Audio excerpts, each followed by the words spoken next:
Tomorrow is National Depression Screening Day, and Natchaug Hospital and Hartford Healthcare are teaming up to provide free depression screenings at locations across the state. Joining us this morning with the details is Dr. Carrie Pichie. She is the Director of Ambulatory Services for the East Region. Dr. Pichie, thanks so much for joining us. Thanks so much for having me. I appreciate it. Depression, a lot of people may not know they even have it.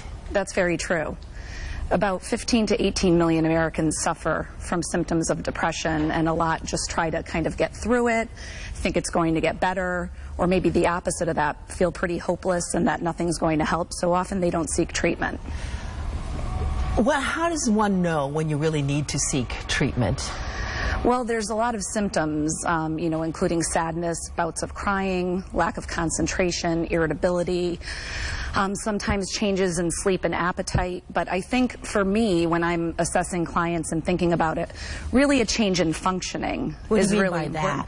Well, if somebody stops socializing, they're cutting off relationships, they're not enjoying what they used to, maybe missing work a lot, I think then it's time to seek out treatment.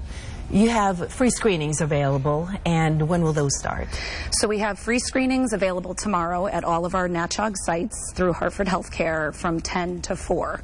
And basically we're just encouraging folks to walk in, talk to a trained clinician, share your feelings, and it's not a commitment to treatment, it's trying to figure out what's going on. So that these screenings are just really a discussion with a therapist, in a way? Yes, absolutely, just questions and answers and feeling free to express themselves. And so what happens after that? What happens with the information that's shared there? Sure, so we use a depression screening tool, and the information that comes out of that tool will be shared with the person that came in, and maybe a family member or a friend if they choose to bring in a support with them, and then treatment options will be discussed, and if the person's interested, of course. Before we get to the treatment, yeah.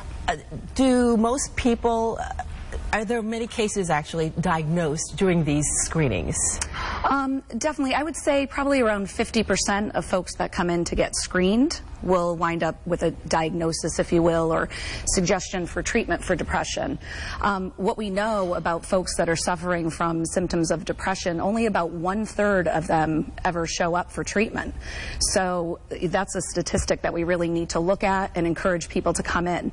It's like any other medical illness. If you broke your arm or you have diabetes, you would certainly get medical treatment for that. Absolutely. So let's talk about the treatment that is available. Mm-hmm. What is out there?